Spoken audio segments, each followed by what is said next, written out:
साधना का मतलब जानती हो क्या होता है? साधना, पूजा पाठ, भजन, है ना, ये केवल ऐसा नहीं है कि आप गए वो मूर्ति में फूल चढ़ाए, माला चढ़ाए, जल चढ़ा दिए, पूजा हो गई। या किताब उठाया, कोई धर्मशास्त्र उठाया, उसको पढ़ने लगे, पूजा हो गई, है ना। तो ये तो साधना का प्रथम मार्ग है ना।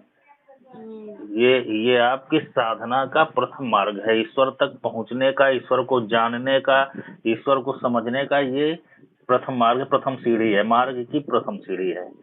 इसके माध्यम से आपके भाव शुद्ध होंगे, भाव शुद्ध होंगे तो कर्म शुद्ध होंगे, कर्म शुद्ध होंगे तो अच्छे परिणाम मिलेंगे आपको। और जब आदमी बढ़ता चला जाता है तो उसका प्रतिफल साधनामयी हो जाता है, वो साधक ही हो जाता है। हर एक सांस उसकी सध करके ही निकलती है, उसको पता हो जाता है कि क्या ईश्वरीय है और क्या अनिश्वरीय है। तो उसकी हर सांस उसके अधीन होती है और साधना से परिपूर्ण होती है। हर सांस में ईश्वरमयी उसका स्वभाव हो जाता है। तो जब साधना में बैठो तो साधना में पहले तो आदमी मंत्र के माध्यम से अपने को साधता है, मंत्र जाप करता है, कोई चिंतन करेगा धार्मिक, है ना, कोई परिवेश ऐसा ईश्वरीय परिवेश, पवित्र परिवेश चिंतन में चला जाएगा कि सतयुग कैसा था, द्वापर कैसा था, भगवान राम का समय कैसा था, कृष्ण का समय कैसा था। तो सात्विक चिंतन करता है, सात्विक चिंतन के माध्यम से मन पवित्र होता है, आत्मा पवित्र होती है। और उस पवित्र आत्मा और पवित्र मन से जब आदमी का चिंतन आएगा तो शुद्ध चिंतन आएगा, ईश्वरीय चिंतन आएगा, और ईश्वरीय चिंतन तो लाभ ही देगा, व्यक्ति का जीवन सुधार देगा कि नहीं सुधार देगा, है ना। हेलो।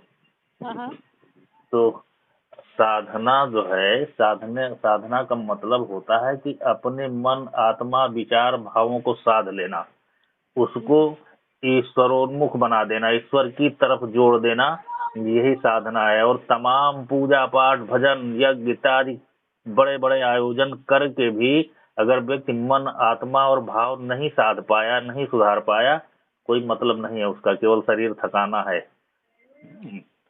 केवल वो घूमता रहे, तीर्थों में घूमता रहे, घंटा बजाता रहे, कुछ मिलने वाला नहीं है। जब तक उसके भाव, मन, विचार, कर्म शुद्ध नहीं होंगे, वो नहीं सधेंगे। तो आदमी को साधना चाहिए, है ना, साधना करनी चाहिए, साधना में बैठना चाहिए। जब बैठ करके आप पवित्र चिंतन करोगे तो चिंतन से आपका मन, आत्मा शुद्ध होगी, उस शुद्ध आत्मा मन से कर्म शुद्ध होंगे। जब कर्म शुद्ध होंगे तो सब आपके परिणाम भी अच्छे आने लगेंगे। लेकिन लोग यही नहीं कर पा रहे हैं। इसके लिए आपको कहीं जाने की जरूरत नहीं है, केवल एकांत की जरूरत है। जो व्यक्ति 5 मिनट 10 मिनट एकांत में नहीं रह सकता, जो एकांत प्रिय नहीं है, वो व्यक्ति कभी अपने आप को साध नहीं सकता है, वो कुछ भी नहीं कर सकता, वो केवल दुनिया में घूम रहा है ना। और जब तक दुनिया को अपने भीतर नहीं घुमाओगे तब तक तुमको इस सृष्टि में कुछ आनंद नहीं मिलेगा, कोई भी आनंद जीवन का नहीं मिलेगा। इस दुनिया को अपने अंदर घुमाओ। दुनिया में तुम्हारे घूमने से तुमको आनंद नहीं मिलेगा, जब दुनिया तुम्हारे अंदर घूमने लगेगी तब तुमको आनंद मिलने लगेगा। और उस दुनिया को जब अपने अंदर घुमाना शुरू कर दोगे और फिर दुनिया में घूमो तो तुमको सत्य समझ में आने लगेगा कि दुनिया की सच्चाई क्या है। और जब दुनिया में ऐसे घूमोगे, है ना, अपने आप को भूल करके दुनिया में अपने आप को ढूंढोगे तो तुम कहीं कुछ है ही नहीं हो। दुनिया तो बड़ी है ना, तुमसे एक से एक बड़े मिलेंगे, एक से एक तुमसे विशाल चीजें मिलेगी, तो वहां पर आप अपने को छोटा समझोगे, वहां पर आप अपने आप में निगेटिविटी भर लोगे और अपने को आप नष्ट करते रहोगे। और जब दुनिया को अपने भीतर साधना के बल से आप महसूस करने लगोगे तो फिर दुनिया में तुम बहुत विशाल होगे, फिर तुमको दुनिया छोटी लगने लगेगी। तो आदमी को बड़ा बन करके आनंद मिलता है कि छोटा बन करके? छोटा बन करके। छोटा दो होते हैं ना, एक छोटा का मतलब होता है कि छोटा प्रिय, है ना। यहाँ पर हमने उस छोटे के लिए नहीं कहा है, हमने ज्ञान से छोटा कहा है ना, क्षुद्र जिसको कहा जाता है। तो क्षुद्र बनने से आदमी को कष्ट मिलेगा, उसकी सोच क्षुद्र हो जाएगी, है ना, उसके कर्म क्षुद्र हो जाएंगे, उसके विचार क्षुद्र हो जाएंगे, तो परिणाम भी क्षुद्र आएंगे। यहाँ उस छोटे से मतलब नहीं है, यहाँ छोटे माने क्षुद्रता से है। और जब आप में श्रेष्ठता, बड़े का मतलब है श्रेष्ठता से, जब आप में श्रेष्ठता होगी तो श्रेष्ठ व्यक्ति को तो सब सब व्यक्ति सम्मान करते हैं। और सम्मान पा करके तो हर व्यक्ति को प्रभुता और सम्मान तो हर व्यक्ति को अच्छा लगता है ना। नानी के पास जा। हेलो। तो हाँ, जब हाँ। अच्छा, तो ये सब कहाँ से आएंगे? एकांत साधना से।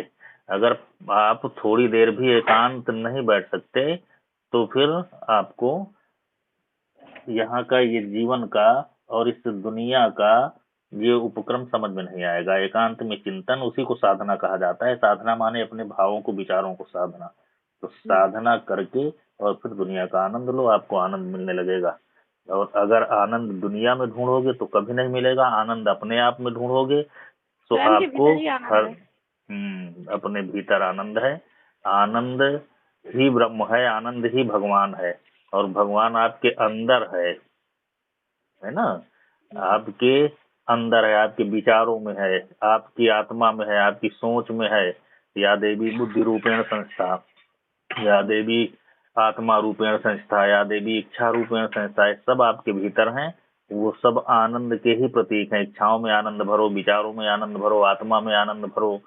जब आनंद भर जाएगा तो ईश्वरीय आत्मा हो जाएगी। ईश्वरीय आत्मा, इसी को तो आत्मचिंतन कहा जाता है, आत्मशुद्धिकरण कहा जाता है। जब तक आत्मा शुद्ध नहीं होगी तो आदमी कैसे आनंद को जानेगा, कैसे भगवान को जानेगा।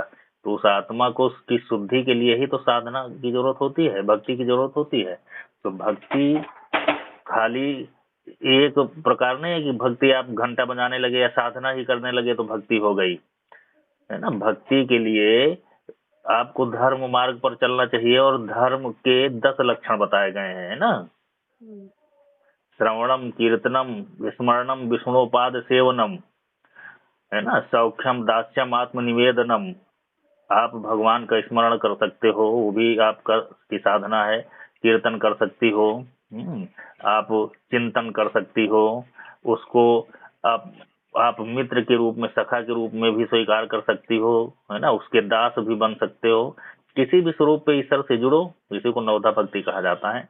तो आप किसी भी रूप में भगवान से जब आप अपने भावों को, विचारों को जोड़ते हो तो आपके मन और आत्मा में अपने आप आनंद उत्पन्न होने लगेगा। ठीक। तो यह है आनंद की परिभाषा और इसमें है आनंद, है ना। ठीक। ठीक है ना।